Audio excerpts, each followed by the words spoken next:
आज हमें अपने तीसरे मेथड के बारे में डिस्कशन करना है, सुपर प्रॉफिट मेथड। अच्छा, सुपर प्रॉफिट सुन के आपके दिमाग में क्या आता है? कुछ एक्स्ट्रा, हाँ या ना? कुछ एक्स्ट्रा। देखते हैं जरा ये क्या कहता है। ये एक पूरी मार्केट है, इसके अंदर ये एक बिजनेस है। किसका बिजनेस है ये? राज और देव का। इन्होंने ये बिजनेस शुरू किया था कोई 5-6 साल पहले, ठीक है ना। इनका फर्स्ट ईयर कौन सा था? 2011। प्रॉफिट कितना हुआ? 2012, 2013, 2014, 2015। आज अपना रेशो चेंज करना चाहते हैं, और जब रेशो चेंज होता है तो गुडविल की वैल्यू निकालनी पड़ती है। क्यों? क्योंकि गुडविल को एडजस्ट करने की एंट्री डलती है, गेनिंग पार्टनर डेबिट टू। हाँ, तो वो एंट्री डालने के लिए हमें गुडविल की वैल्यू चाहिए। अब गुडविल की वैल्यू निकालने के लिए हमने पहला मेथड ये पढ़ा था। बताओ, as per first method answer क्या होगा आपका? फर्स्ट मेथड के हिसाब से मेथड ये लगता है ना, formula average profit into number of year purchase. तो एवरेज प्रॉफिट कैसे निकालोगे?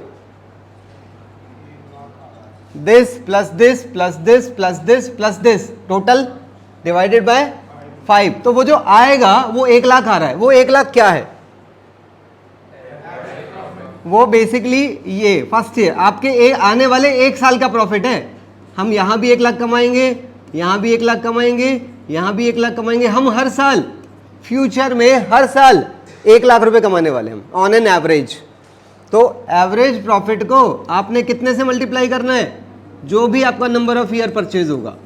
मतलब आप पुरानी मेहनत का कितने साल तक आप असर देख रहे हैं, उसे कहते हैं number of year purchase. Clear है?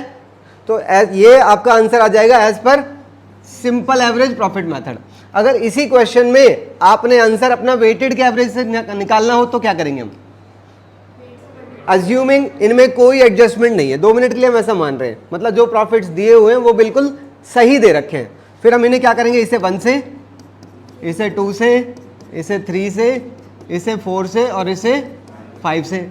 अब फिर इनका क्या करेंगे? प्रोडक्ट निकालेंगे। फिर टोटल ऑफ प्रोडक्ट को टोटल ऑफ वेट से डिवाइड करके क्या निकालेंगे? और नंबर ऑफ ईयर परचेज से मल्टीप्लाई कर देंगे। हाँ या ना? इन दोनों मेथड्स में हमने ये ऑलरेडी सीखा हुआ है। हमारा आज का मेथड कौन सा है? हाँ, सुपर प्रॉफिट मेथड। इसका फॉर्मूला क्या होता है? Super profit into number of year purchase. चलें आगे जरा।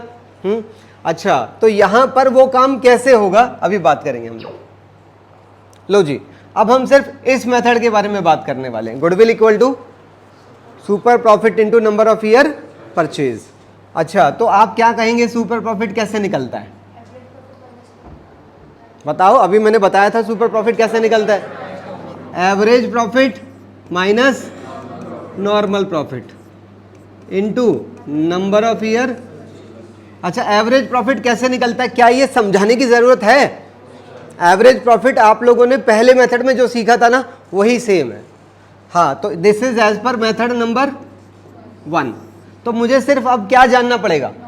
मुझे सिर्फ ये जानना है कि ये नॉर्मल प्रॉफिट कैसे निकलता है। और ये नॉर्मल प्रॉफिट किसका होता है? नए बिजनेस का। तो वो हमें कैसे जानना है, वो हमें सीखना है बस इस मेथड के अंदर। क्लियर है मेरी बात? आओ, अब कुछ बातों को हम इस मेथड को कंटिन्यू करेंगे, पर पहले आपको ये बैलेंस शीट की जानकारी होनी जरूरी है। मुझे आज ये बता दो, ये राज और देव थे जिन्हें काम करते करते कितने साल हो गए हैं? 5 साल। आज अपना रेशो चेंज कर रहे हैं। बताओ, ये यहां पर कितने रुपए कमा सकते हैं? आने वाले हर 1 साल में वो कितने रुपए कमा सकते हैं प्रॉफिट के? हाँ, अभी हमने निकाला था 1 लाख रुपए। आने वाले हर 1 साल में वो 1 लाख रुपए कमा सकते हैं। 1 लाख रुपए कमाने के लिए उन्होंने पैसा कितना लगा रखा है बिजनेस में? बोलो, क्या यही इनकी कैपिटल है? बताओ, 1 लाख रुपए हर साल अगर वो कमाना चाहते हैं तो उन्होंने आज पैसा कितना इन्वेस्ट किया हुआ है बिजनेस में? 8 लाख। गलत है, मैं समझाता हूं आपको, जरा एक बार वापस आओ। अच्छा, इन्होंने यहां पर दोनों ने कैपिटल लगाई होगी, फिर उन्होंने यहां जाकर प्रॉफिट कमाया कितना? देखो, 2 लाख का प्रॉफिट कमाया। इसमें से इंटरेस्ट दिया होगा, सैलरी दिया होगा, कमीशन दिया होगा, यहाँ रिजर्व बनाए होंगे, और यहाँ पर प्रॉफिट हो सकता है बांटा हो और हो सकता है नहीं बांटा हो। फिर ये प्रॉफिट और ये रिजर्व, ये दोनों आइटम कहाँ चले जाते हैं? बैलेंस शीट के अंदर। तो ये दोनों कितने नजर आ रहे हैं? 40,000 और 50,000। तो बेटा यहाँ पर रिजर्व कितने का नजर आ रहा है? 2 लाख का। ऐसा थोड़ा थोड़ा करके हमने रिजर्व मेंटेन किया होगा, तो वो रिजर्व भी तो इन्हीं की कैपिटल का पार्ट है। नहीं समझे मेरी बात को? मैं ये कह रहा हूं अगर मैं ये रिजर्व नहीं बनाता तो क्या होता? तो यहां पर प्रॉफिट ज्यादा बढ़ता ना पार्टनर्स में, तो ये रिजर्व भी कैपिटल का ही तो पार्ट है। रिजर्व किसी और से बिलोंग नहीं करता, मालिकों से ही बिलोंग करता है। अब मेरे सवाल का जवाब दो, आज कितनी कैपिटल इन्वेस्टेड है बिजनेस में? बेटा ये पूरी कैपिटल ये कहलाएगी। तो कैपिटल एम्प्लॉयड इक्वल टू क्या लिखूं? कैपिटल, इसे बोलते हैं कैपिटल एम्प्लॉयड। बताओ कैपिटल एम्प्लॉयड कैसे निकली? कैपिटल प्लस, नहीं, फ्री रिजर्व्स। फ्री रिजर्व्स, ऐसे रिजर्व जिनके ऊपर कोई कंडीशन ना हो। अगर कोई कंडीशनल रिजर्व है तो वो हम इसमें कंसिडर नहीं करते हैं। समझ आया है? तो बताओ आज अगर राज और देव को भविष्य में कितने रुपए कमाने हैं, तो आज कैपिटल कितनी इन्वेस्टेड है? 10 लाख, जो कि कैसे निकली? Capital plus. क्या इसे निकालने का कोई और भी तरीका है? एसेट में से क्या माइनस कर दो, तो वो क्या कहलाता है? बस नाम अलग है बस। हाँ, total asset minus external liabilities. Please यहां चेक करें, दोनों की वैल्यू बिल्कुल सेम आएगी। मैं एक लाइन बोल रहा हूं, इंपॉर्टेंट है, वही लाइन रिपीट कर रहा हूं, ध्यान से सुन लेना। राज और देव जो कि काम करते करते 5 साल हो चुके हैं, 5 साल बाद कितना पैसा बिजनेस में इन्वेस्टेड है?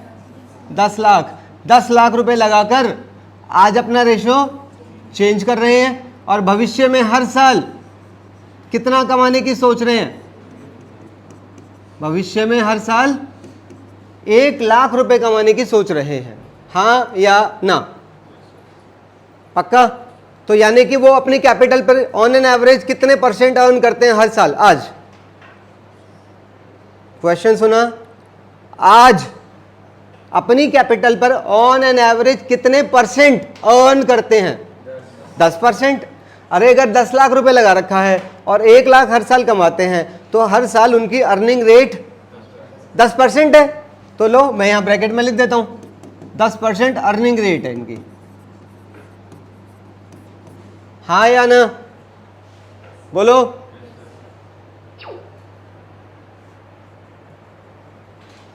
चलिए जरा अब हम अपने मेथड पे आ जाएंगे। अब आपको समझ आ गया है कैपिटल एम्प्लॉयड, इसे क्या बोलते हैं? Capital employed. और एसेट में से लायबिलिटी माइनस करूं तो क्या कहलाता है?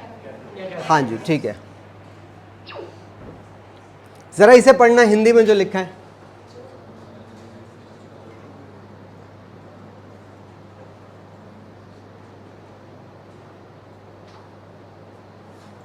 क्या ये सही लिखा है? जरूरी नहीं है मैंने लिखा है तो सही लिखा होगा, आपका अपना दिमाग क्या कहता है?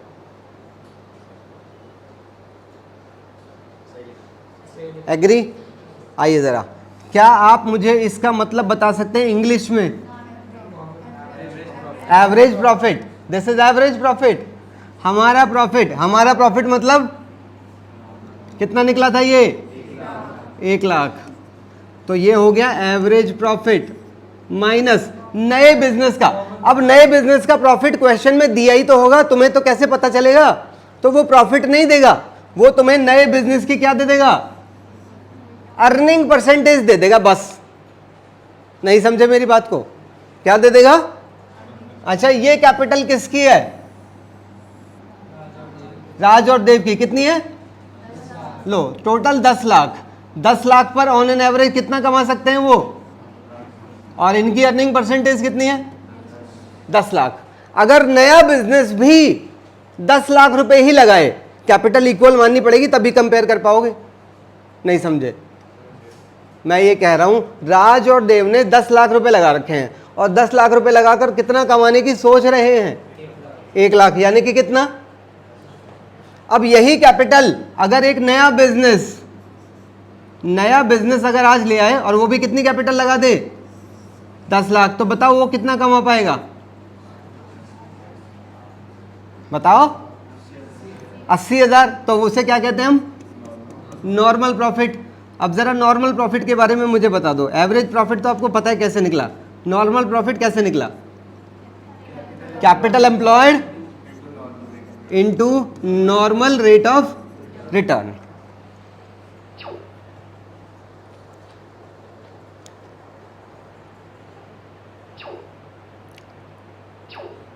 जरा देखिए प्लीज, फॉर्मूला लर्न नहीं करना है,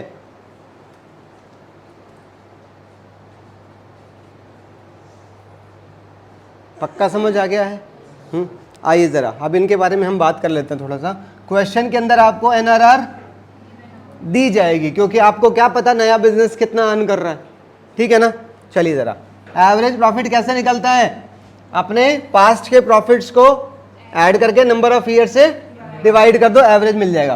कैपिटल एम्प्लॉयड अभी बताइए क्या होती है?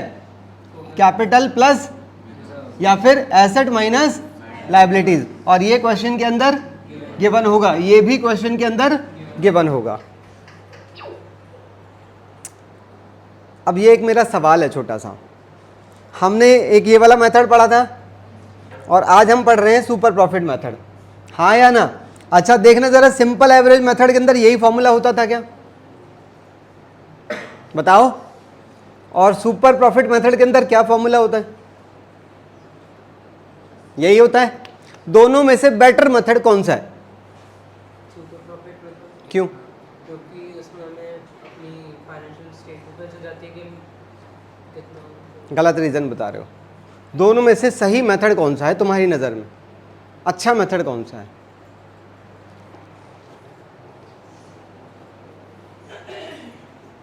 एक बार इसी क्वेश्चन में ना अप्लाई करके देखते हैं। चलो, अभी मैंने यहाँ पर इनके कुछ प्रॉफिट्स माने थे ना, माने थे, तो यहाँ पर उनका आने वाले 1 साल का प्रॉफिट कितना निकला था? 1 लाख। तो एवरेज प्रॉफिट आ गया था 1 लाख। 1 लाख इंटू मान लो नंबर ऑफ ईयर परचेज 3 है, तो कितने आ गया गुडविल? इसमें आओ ज़रा, इसमें एवरेज प्रॉफिट 3 लाख था, माइनस नॉर्मल प्रॉफिट माइनस करवाता है।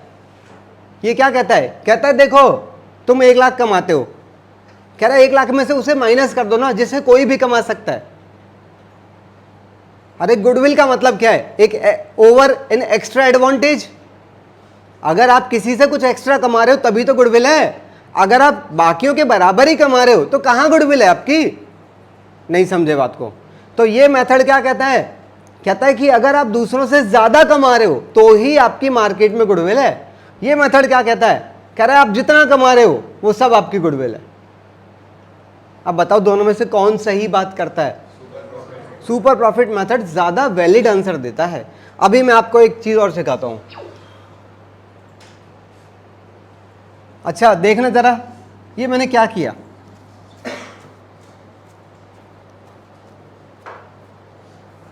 ये क्या किया मैंने? ये तो दोनों के फॉर्मूले मैच नहीं हो गए।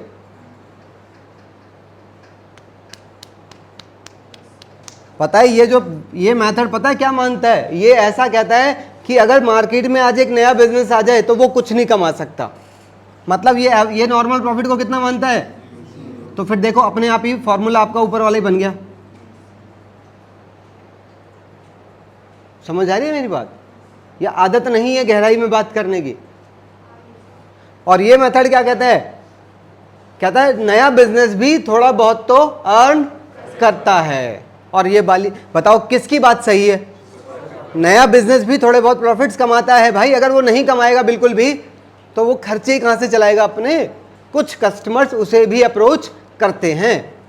इसीलिए इसका जो पॉइंट है वो ज्यादा वैलिड नजर आता है। बताएं, क्लियर है? पक्का क्लियर है? आगे चला जाए, आइए जरा। हाँ जी, हम वापस आ गए अपने क्वेश्चन की तरफ। अब हम इसे पूरा सॉल्व करेंगे इसी कंटेंट के बेस पर। चलो पहले सबसे पहले बताओ एवरेज प्रॉफिट निकालो इसके बेस पर। एवरेज प्रॉफिट 1 लाख है, माइनस कैपिटल एम्प्लॉयड कितनी है? कैपिटल एम्प्लॉयड 10 लाख है, यहाँ ब्रैकेट लगेगा, इनटू नए बिजनेस की परसेंटेज, और यहाँ नंबर ऑफ ईयर परचेज कुछ भी ले लो, 3 ले लो। चलो बताओ, ये 1 लाख और ये कितना आ जाएगा? हाँ, तो 20,000 को मल्टीप्लाई कर दो कितने के साथ, तो गुडविल की वैल्यू कितनी आ गई? 60,000 आ गई as per super profit method. ये तो था मेथड नंबर 3। मेथड नंबर 1 के हिसाब से आंसर क्या आएगा? हाँ, 1 लाख यानी कि एवरेज प्रॉफिट इंटू 3 कर दो, तो वो कितना आएगा?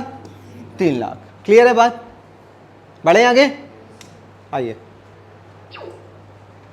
ये क्वेश्चन है एक आपके सामने। The firm earn profits of 1 2 3 4, पिछले 4 साल के प्रॉफिट्स आपको दे रखे हैं, तो इन चारों के बेस पर क्या मिल जाएगा? Average profit. देखो जरा एवरेज प्रॉफिट चेक करो पहले। फर्म हैज कैपिटल इन्वेस्टेड, वो कैपिटल पहले से ही बता रहा है, हमें खुद ही बता रहा है, निकालने की जरूरत नहीं है। कैपिटल कह रहा है 5 लाख है, और a fair rate of return on investment, ये क्या है? ये नॉर्मल रेट ऑफ रिटर्न है। एनआरआर कितनी? एनआरआर 15% है, तो 15% इस कैपिटल का मल्टीप्लाई कर दो, क्या मिल जाएगा? हाँ, एवरेज प्रॉफिट में से नॉर्मल प्रॉफिट माइनस कर दो, क्या आ गया? सुपर प्रॉफिट आ गया। इसी क्वेश्चन में गुडविल कैसे निकालनी है? 3 इयर्स क्या लेना है? परचेज। तो सुपर प्रॉफिट को ऊपर लेके जाओ और इसे किससे मल्टीप्लाई कर दो, बस गुडविल की वैल्यू आ जाएगी। चेक कर लो भाई पहले, फिर तभी आगे बढ़ेंगे।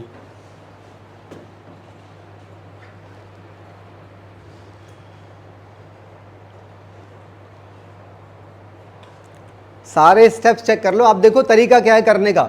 सबसे ऊपर गुडविल जो हमें निकालनी है, उसके नीचे सुपर प्रॉफिट निकाला है, उसके नीचे एवरेज प्रॉफिट निकाला है, उसके नीचे नॉर्मल प्रॉफिट निकाला है। आप चाहे तो इसके स्टेप कैसे रख सकते हैं? आप सबसे पहले इसे निकाल लो, उसके बाद आप इसे निकाल लो। जब दोनों मिल जाएंगे तो फिर आप तीसरा इसे निकालेंगे, और चौथे नंबर पर आप इसे लिख सकते हैं। मतलब सीक्वेंस आप अपने हिसाब से डिसाइड कर सकते हैं। पर मैं ये सजेस्ट करूंगा, गुडविल जो कि मेन आंसर है, या तो सबसे ऊपर होना चाहिए या सबसे नीचे, बीच में नहीं रखना है इसे। क्लियर है? आओ अगला क्वेश्चन देखिए। कैपिटल इन्वेस्टेड कितनी दे रहा है? 3 लाख खुद ही दे रहा है, अच्छी बात है। नॉर्मल रेट ऑफ रिटर्न कितनी दे रहा है? बोलो यार, 10% की एनआरआर दे रहा है। अच्छा, average profits of the firm, average profit तो इनके बेस पर निकलता है ना। हाँ, तो कितना दे रखा है? 41,000 दे रखा है, पर ब्रैकेट में भी कुछ लिखा है, आफ्टर एबनॉर्मल लॉस ऑफ 2,000 है, तो ये तो ऐड करना पड़ेगा ना। तो एवरेज प्रॉफिट मेरा बेसिकली कितना आ गया? 43। अच्छा, कैपिटल को एनआरआर के साथ मल्टीप्लाई कर देंगे हम, एनआरआर के कितना आ जाएगा? नॉर्मल प्रॉफिट कितना आ गया? हाँ, तो फिर दोनों के डिफरेंस को क्या कह दोगे? बस आंसर निकल जाएगा।